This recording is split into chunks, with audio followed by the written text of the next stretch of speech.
Thank you for joining us today. I'm very happy to see so many faces. I wish there were a few more female faces today. But we didn't want to have a traditional women in tech panel today. We wanted to have a more diverse concept. I'm very happy to welcome my two guests. I'm Alia Asaad, by the way. I have been working in the tech industry in Germany for, I don't know, 20 years maybe. I studied computer science in Germany. And I'm very happy to be helping to organize the SYNC Berlin chapter. Today, my guests are very special because they come from different sectors, and I'm very happy to have a discussion around their diverse experiences and to see where they intersect and what we can learn from the different perspectives. So I would kindly ask my guests to each introduce herself in her words. Hi, everyone. My name is Lina Ayoub. I'm a software engineer. I started my career back in Syria. Then I moved to Dubai and I moved to Berlin 5 years ago. I had many roles in tech, including development and DevOps, cloud engineering, and I am currently working with AI applications. Nice to meet you all. So I'm Bayan Layla. I'm an actress. I'm from Syria, and I live in Germany now since 11 years, and I'm in different German series and movies, and you can watch me on TV, in the cinema. Yeah, welcome both ladies. I'm very, very excited to talk to you today. I will start the first question with you, Bayan. And I will ask you to take us back to the beginning of your journey, your career, and tell us about turning points in your career journey, ups and downs, moments where maybe you thought about giving up or things that made you power through and continue. I'll just put it here also like you did. Yeah, it's good. I came to Germany, I was 18 years old, and I started studying architecture in Syria just because, the grades were good. So I was supposed to study architecture, but then I asked myself what I want to do. And I think this was the first step to think, like, I realized that we in Syria, very often we just do the things that our parents maybe tell us to do because it's maybe useful or practical, I don't know. And then I studied German as a foreign second language and political sciences because I wanted to do something for the women's rights. But my motivation was not so big. So I changed to acting and I studied acting in Munich. And I think I had some not, how should I put it this in a positive way. It was not a very positive experience with like in theater or also in a movie. So I thought about stopping. And also after one semester at the university, I was speaking to my teacher and I told her also that I don't know if it would be a good idea to study acting because like I'm Arabic speaker and I had to work so much on my German as maybe so many people here who wants to work also in different languages. And I wanted to stop acting, stop studying because I said, then I have like maybe 3 roles that I'm allowed to do in Germany. Maybe one time like to sell something at the kiosk at the Späti, and then one time to maybe do the criminal role or the terrorist role. And now I know it's not the case. She told me, no, I think that there is a new direction that people are taking now. And I'm very thankful that I did it because now I'm very grateful for this journey that I did. Sometimes we have to just keep on going. You want to say something about that? Yeah. I don't think I ever had a moment that I thought about giving up my career as a software engineer, though it gets tough sometimes. I know. I was a software. Yeah, I know. So yeah, but however, I deal with self-doubt and imposter syndrome quite often. But I think I learned over the years that this is something very common in our field, especially for women. So I try to focus on learning and progressing slowly and taking small steps.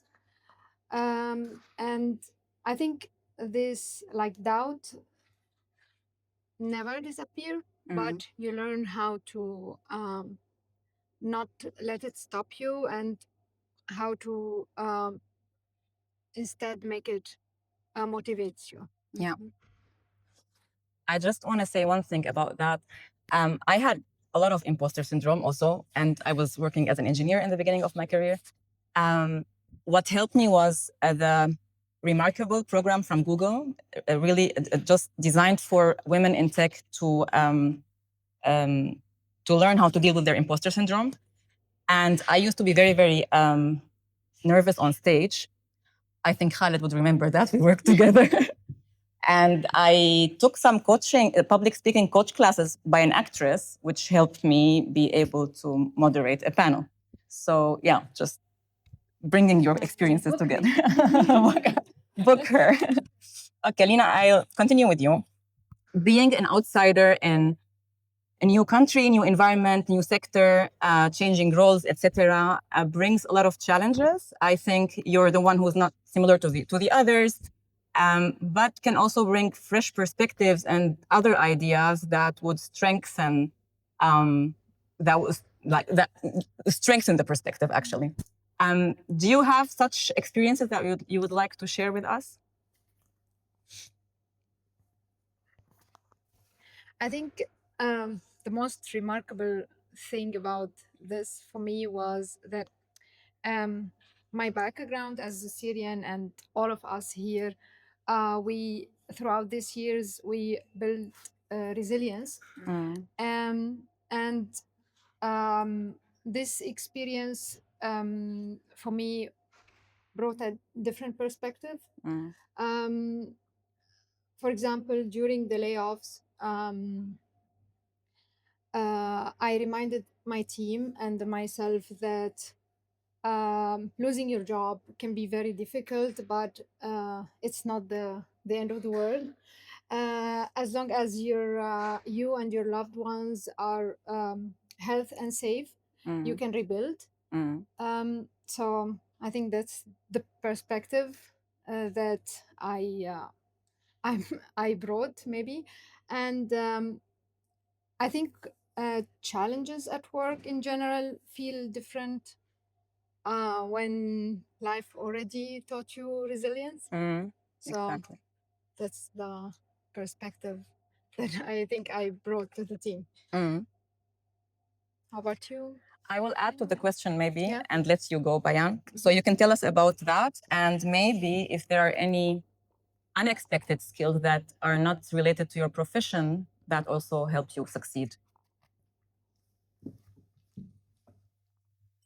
What's the first question? The first question was if you're an outsider in the sector. Yes, I'm an outsider. Yes. What did that bring?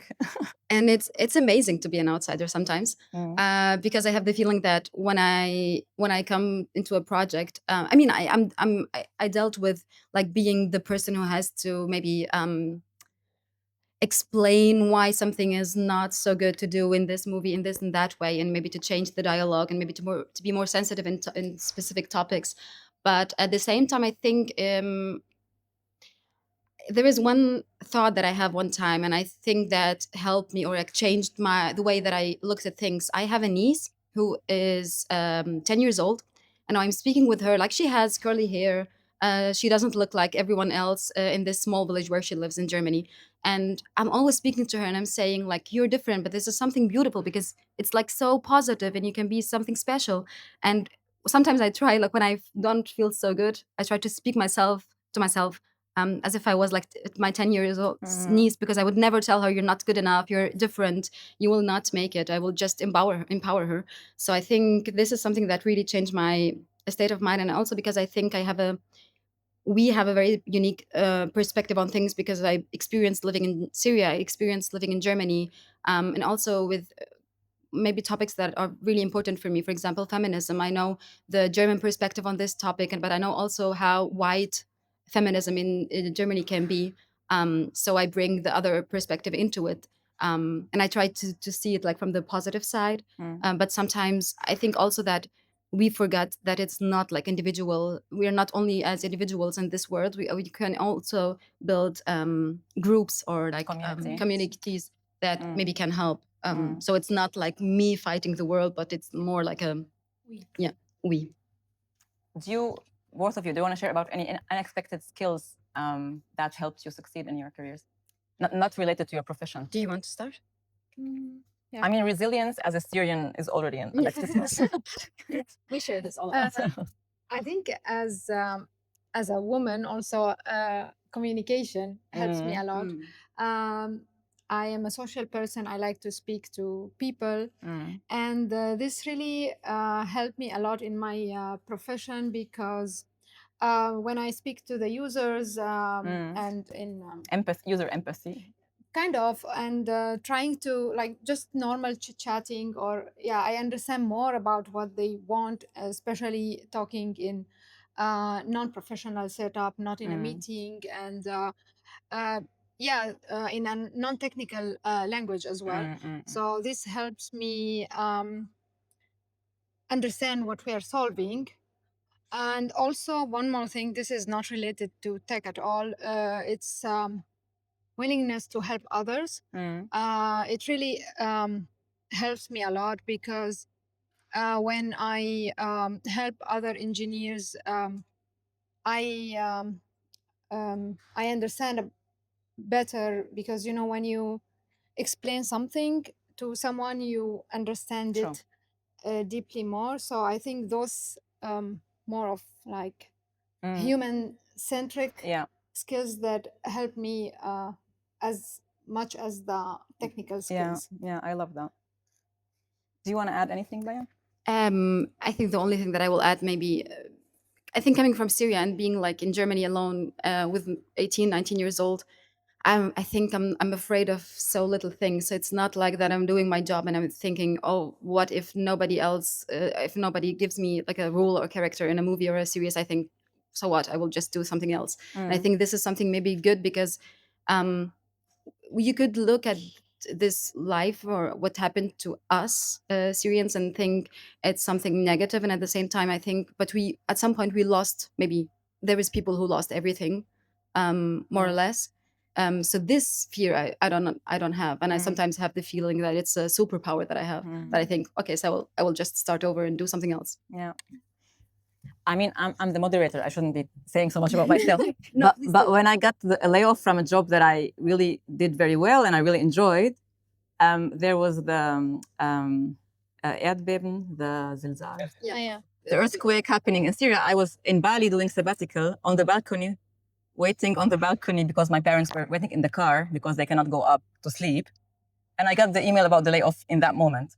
So it felt like funny. I really just didn't care about losing the job in that moment. So yeah, just wanted to add that. So Bayan, maybe we start with you. People see the result of your journey, right? They see the success you have now or the stage you are now at your career. Are there hidden parts or parts that people misunderstand that you would like to share? And then it goes to you, Lina, this question.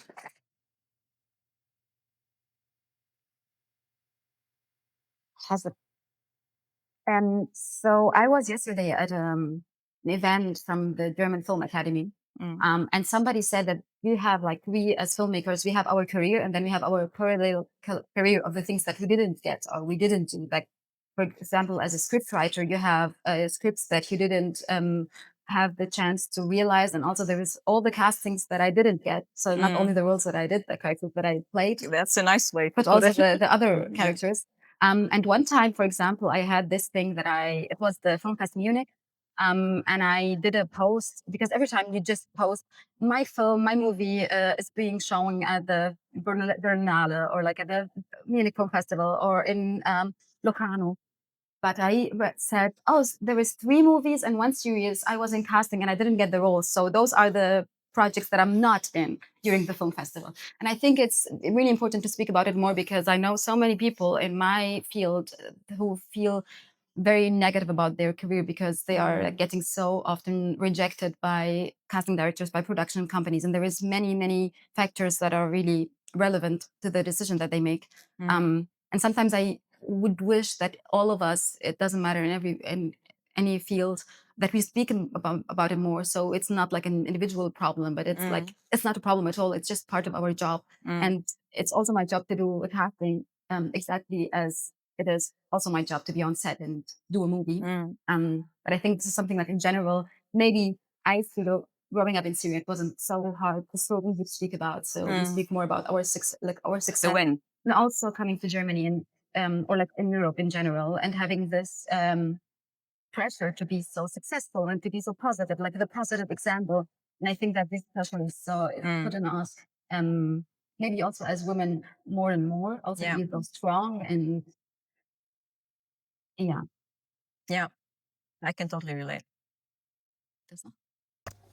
Yeah, I think in tech it's the opposite. You do a lot of projects and they never make it to production. So Or you you kill do a them lot after of a while. yeah, you do a lot of stuff and they are not making it to the stage or yeah.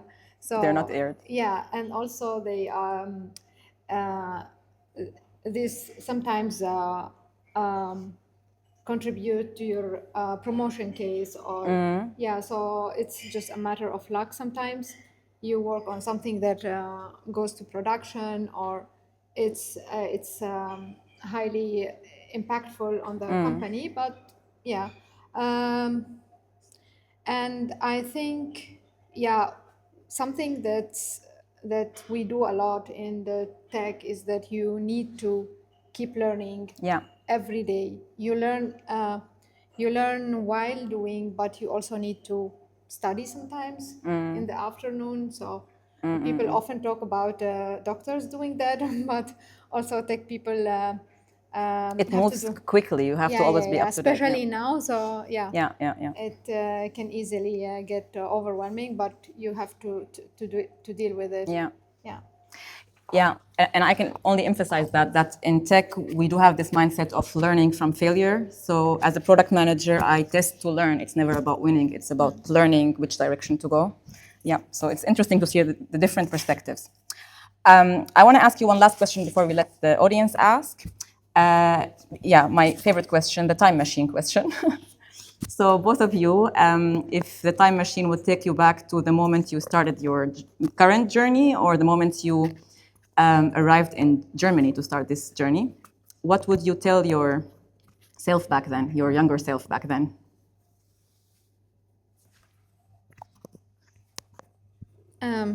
I would just tell myself to not chase perfection because it's unreal and yeah, it only slows you down.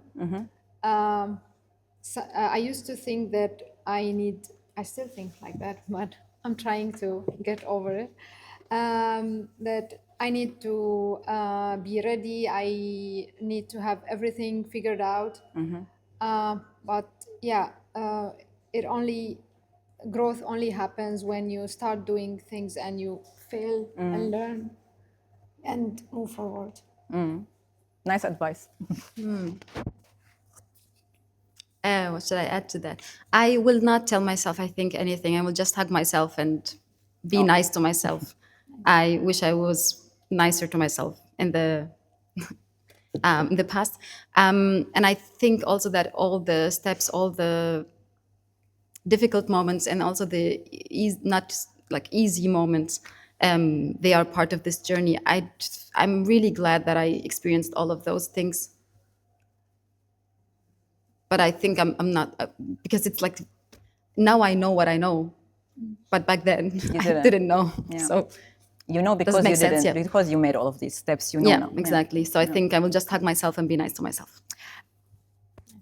I mean, thanks for saying this. I would do the exact same thing. We didn't know how to hug ourselves and be nice to No, ourselves we back didn't. then. So that's really nice. This is also the same. I was not hugging myself. Yeah. I was taking, like, I was expecting, I was setting unrealistic expectations yeah, of myself. same. So just being nicer Yeah. is exactly. And I think I can maybe speak about us. Millennials in the Middle East grew up with a very, in a mentality to be very harsh on themselves. Yeah. So we really learned that over time. But now AI can generate a photo of you hugging your younger self. You can put this visual. Okay, I will now leave it to the audience to tell us if they have questions for the guests. Mara? Yeah, you have a question? 26. Yeah, thank you for sharing your experience. I have one question to Lina. So you are a team lead at Klarna. So lead engineer. Okay. So you are leading a group or? I am like equivalent to a team leader, but I don't lead a team. I am an individual contributor. Okay, so yeah, my question was regarding if you are a manager, like what's the difference experience you would have if you are a female or not? So Yeah, I can speak about this. yeah. Like, so as you may know, a female engineer needs to Prove herself. prove herself more again and again. But I don't want to have any advice to like to fight this. But what I know is that you just trust yourself, trust your intuition, and move with it. Many people, you will notice or you will not notice, many people will try to take you down. No, I have an advice. Do not share your weakness points with your manager. With the colleagues you don't really trust. Share them with the colleagues you trust, but not with your manager. The manager is the manager, and yeah, just and also have a support system around you. It is very important. It helped me in actual situations to carry on and not to give up. Yeah, we can talk about that later if you want. Thank you. خلي معك. Do we have any other questions for the guests? Yeah, Nabras? Yeah. But, Yeah. no, wait. But we wanted to hear.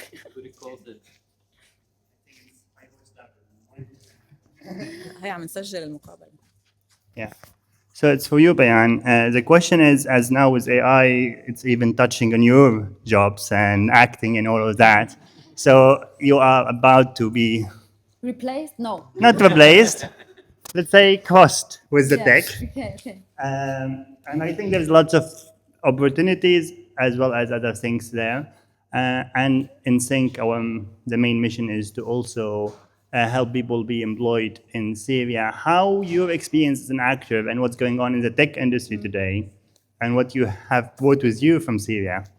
What do you think you learned here that you might be able to bring back there or affect, or what the things that you will think women or girls like you would have been great to know or learn about, connected to both paths, what AI is doing now and in your acting career itself? Yeah. I'll bring you the mic. You understood the whole question? I understood the whole question.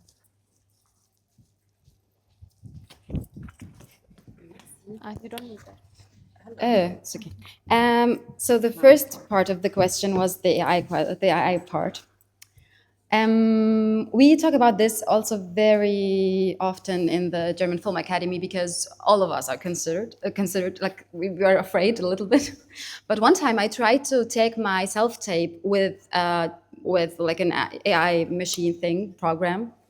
Don't kill me. I don't understand what it is, and it didn't work. They didn't understand that they just have to say the parts of the. Like, it was so. I'm so sorry, but it was so stupid that I really thought I am so safe in my job. That's not the best one. So that's not the best one. So this is the first thing. But no, I now seriously. We were speaking about.